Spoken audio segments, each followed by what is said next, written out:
এত সুন্দর একটা ম্যাঙ্গো কেক, তাও আবার ডিম, ময়দা, তেল, ওভেন ছাড়া। কি মনে হচ্ছে তো অবিশ্বাস্য? তাহলে রেসিপিটা দেখুন। প্রথমেই নিয়ে নেব 1 কাপ সুজি, আর আমি এখানে নিয়েছি হাফ কাপ চিনি।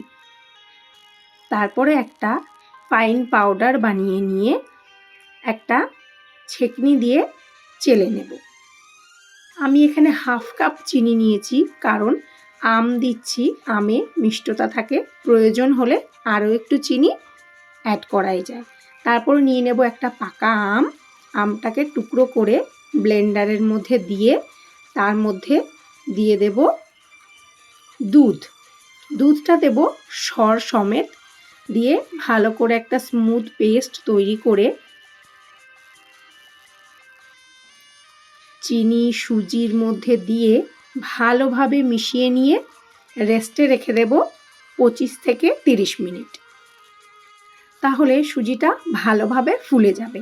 তারপরে নিয়ে নিয়েছি আমি একটা বাটির মধ্যে একটা বাটার পেপার দিয়ে তার মধ্যে সামান্য অয়েল দিয়ে ব্রাশ করে দিয়ে দেব ব্যাটারটা। দেখুন সুজিটা ফুলে কতটা থিক হয়ে গেছে। উপর থেকে দিয়ে দেব পছন্দ মতো ড্রাই ফ্রুটস। আমি এখানে দিয়েছি কাজু, কিশমিশ আর আমন্ড।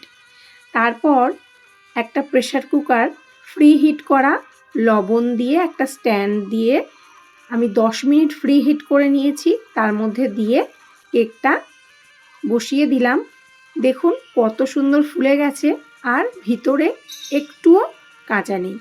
কেকটা হতে আমার টাইম লেগেছে 37 মিনিট। এটা পাত্রের ছোট বড়তে একটু টাইম বেশি বা কম লাগতেও পারে। তারপর আমি বাটার পেপারটা ধরে আস্তে করে কেকটা তুলে নিলাম। যেই পাত্রটাতে দিয়েছি পাত্রটা একটুও পোড়েনি, আর কেকটার গায়েও কোনো পোড়া দাগও লাগেনি। দেখুন কত সুন্দর হয়েছে, আর কত সহজেই বাটার পেপার থেকে ছেড়ে গেল। তাহলে তৈরি হয়ে গেল আমাদের ম্যাঙ্গো কেক। এই কেকটায় যদি একটু ক্রিমি টেক্সচার আনতে হয়, আর বাড়িতে যদি ক্রিম না থাকে, তাহলে দুটো পাকা আম ভালোভাবে পেস্ট করে সামান্য একটু চিনি দিয়ে জাল দিয়ে নিয়ে কেকটাকে মাঝখান থেকে কেটে নিতে হবে।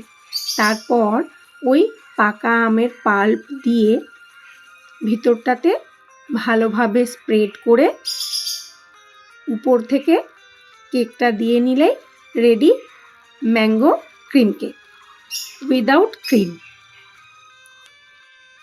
তাহলে এখন কেক খেতে ইচ্ছা হলে খুব সহজেই বাড়ির সামান্য উপকরণ দিয়েই তৈরি হয়ে যাবে ম্যাঙ্গো কেক।